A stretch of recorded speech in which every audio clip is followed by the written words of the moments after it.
Hello বন্ধুরা, কেমন আছো সবাই?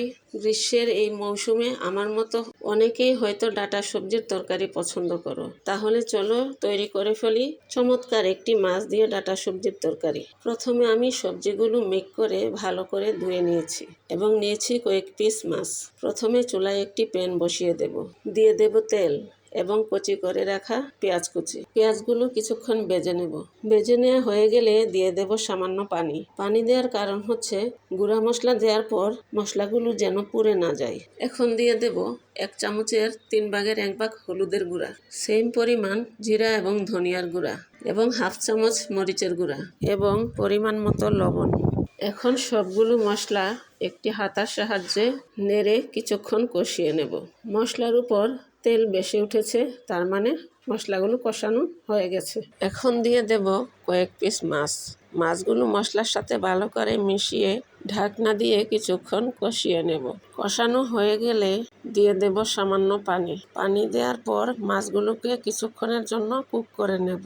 মাছগুলো কুক করা হয়ে গেছে, এখন মাছগুলো নামিয়ে নেব এবং সেম মশলার মধ্যেই ডাঁটা সবজিগুলো দিয়ে দেব।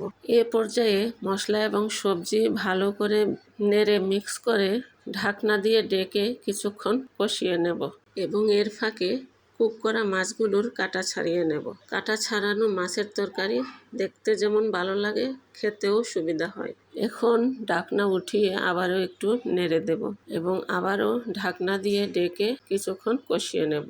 এখন দিয়ে দেব মাঝখান দিয়ে ভেঙে রাখা কয়েক পিস কাঁচামরিচ। কাঁচামরিচ ভেঙে দেওয়ার কারণ হচ্ছে এতে ভালো ফ্লেভার আসবে, আবার ঝালের পরিমাণও কিছুটা বাড়বে। এই পর্যায়ে সবজির নিচে তেল জমেছে, তার মানে সবজিগুলো কষানো হয়ে গেছে।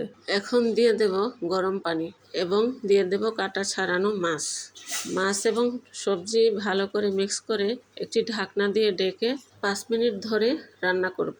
এখন ঢাকনা উঠিয়ে একটু নেড়ে দেব এবং আবারও 5 মিনিট ধরে রান্না করব। টোটাল 10 মিনিট রান্নার পর ফাইনালি রেসিপিটি তৈরি হয়ে গেল। দেখতে কি লোভনীয় লাগছে, মাশাআল্লাহ।